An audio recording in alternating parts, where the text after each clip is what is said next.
बरगद का पेड़ फल नहीं देता।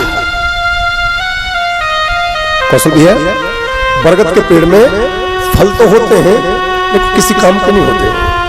तो बरगद का पेड़ हमें फल नहीं दे सकता है, लेकिन बरगद का पेड़ छाया बहुत प्यारी देता है। ताली बजानी पड़ेगी आपके लिए, जोर से बजानी पड़ेगी। ये जो बड़दादा होते हैं ना बरगद का पेड़ तुम्हें फल दे पाएगा या नहीं दे पाएगा, लेकिन बरगद का पेड़ तुम्हें छाया जरूर देगा। उसी प्रकार से तुम्हारे बूढ़े माँ बाप तुम्हें पैसे कमा के दे पाए या ना दे पाए, तुम्हें बिजनेस व्यापार खुलवा पाए या ना खुलवा पाए, लेकिन घर में तुम्हारे बूढ़े माँ बाप है तो उनकी कृपा की छत्र छाया इतनी अद्भुत होती है, उनकी कृपा की छत्र छाया इतनी प्यारी होती है। उस छत्र छाया में हम सबका जीवन बड़े आराम से पूरा हो जाता है, बड़े आराम से कट जाता है। तो ये जो देवराज नाम का ये पतित ब्राह्मण है, ये देवराज नाम का ये भ्रष्ट ब्राह्मण है, ये केवल जन्म से ब्राह्मण है कौशल भैया, कर्म से ब्राह्मण नहीं है। इसने जिंदगी में एक भी शुभ काम नहीं किया, एक भी अच्छा काम नहीं किया, एक भी पुण्य का काम नहीं किया, एक भी परोपकार का काम नहीं किया। जितने बुरे काम थे इस देवराज ने सब किए। दिन में सोता था, रात में जागता था, रात में चोरी करता था, रात में व्यभिचार करता था, रात में अत्याचार करता था, रात में पापाचार करता था, और 2 नंबर से ये मदिरा को खरीद करके और दूसरे लोगों को ज्यादा पैसों में बेचा करता था। ऐसा कोई सगा नहीं जिसको देवराज ने ठगा नहीं। एक दिन माता पिता से पैसे मांगे, माता पिता ने कहा बेटा अब हमारे घर में पैसे नहीं है, हम लोग बूढ़े हो चुके हैं, कमाने की स्थिति में भी नहीं है, अब तुम कमा के लाओ और हम बूढ़े माँ बाप की सेवा करो। उसने तलवार उठाई और अपने बूढ़े माँ बाप को समाप्त कर दिया। इस पापाचारी ने, इस अत्याचारी ने, इस दुराचारी ने बहुत बुरे काम किए। केवल पैसा उस देवराज की जिंदगी का असली लक्ष्य था। सारी जिंदगी पैसा कमाया, गलत काम करता रहा।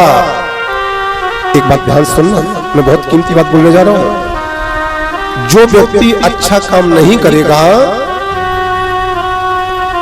वो व्यक्ति बुरा काम करने से नहीं बच पाएगा। ताली बजाओ।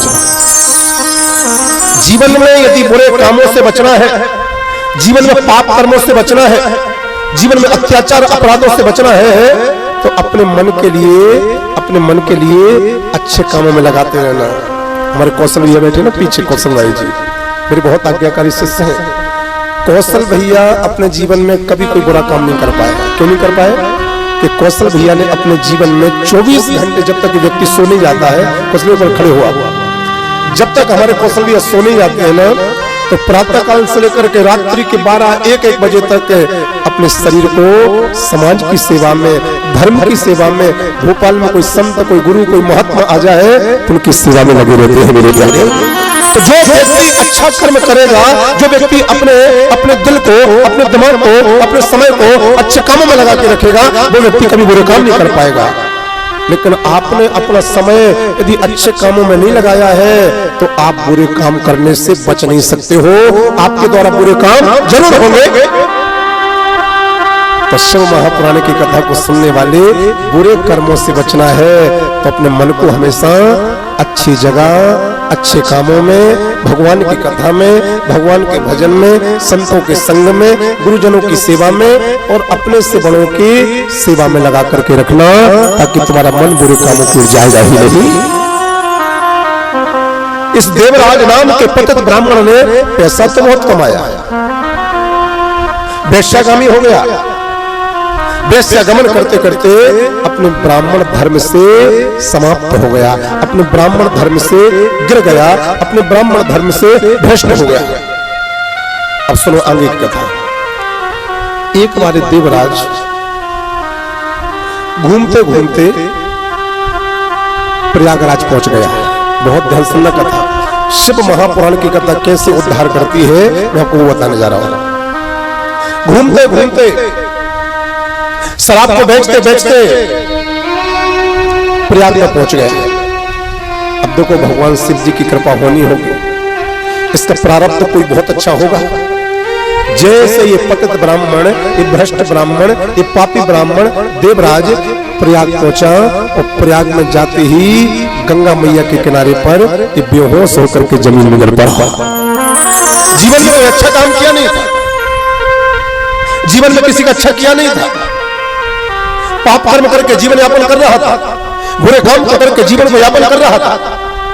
घूमते घूमते प्रयाग पहुंचा। प्रयाग कोई श्रद्धा से नहीं गया था, कोई स्नान करने नहीं गया था, कोई प्रयाग में संतों को प्रणाम करने नहीं गया था। ये तो शराब को बेचते बेचते बेचते बेचते गलती से प्रयाग पहुंच गया और जैसे गंगा मैया के किनारे पर पहुंचा ये बेहोश होकर जमीन में गिर पड़ा। अब कोई इसको जानता नहीं था कहाँ का है, कहाँ से आया है। तो मानवता के नाते प्रयाग के कुछ भक्तों ने इसको गंगा मैया के किनारे से उठाया और वहीं गंगा मैया के किनारे पर भगवान शंकर जी का एक मंदिर था, तो शंकर जी के मंदिर में इसको सुला दिया। देखो भगवान की कृपा। अब मंदिर में सुलाया और भाग्य की बात ये थी कि जिस मंदिर में इसको सुलाया था श्रावण का महीना चल रहा था और उसी मंदिर में 1 महीने की शिव महापुराण की कथा हो रही थी। प्रेम से बोलो हर हर महादेव। इसका प्रारब्ध तो देखो कितना प्रबल होगा। इस जन्म में तो इसने कोई पुण्य किया नहीं, निश्चित है इसने पिछले जन्म में कोई पुण्य किया होगा, कोई दान किया होगा, कोई धर्म किया होगा, संत महात्माओं की सेवा की होगी, अपने गुरु मंत्र का जाप किया होगा, अपने इष्ट देवता की कृपा प्राप्त की होगी।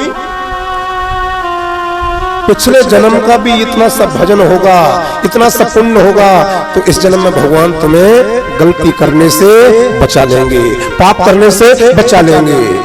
लेकिन पिछले जन्मों का भी कोई पुण्य इकट्ठा नहीं होगा और इस जन्म में आपने कोई पुण्य किया नहीं है तो गलती तुमसे जरूर होगी और गलती करने का दुष्परिणाम भी तुम्हें तत्काल भोगना पड़ेगा।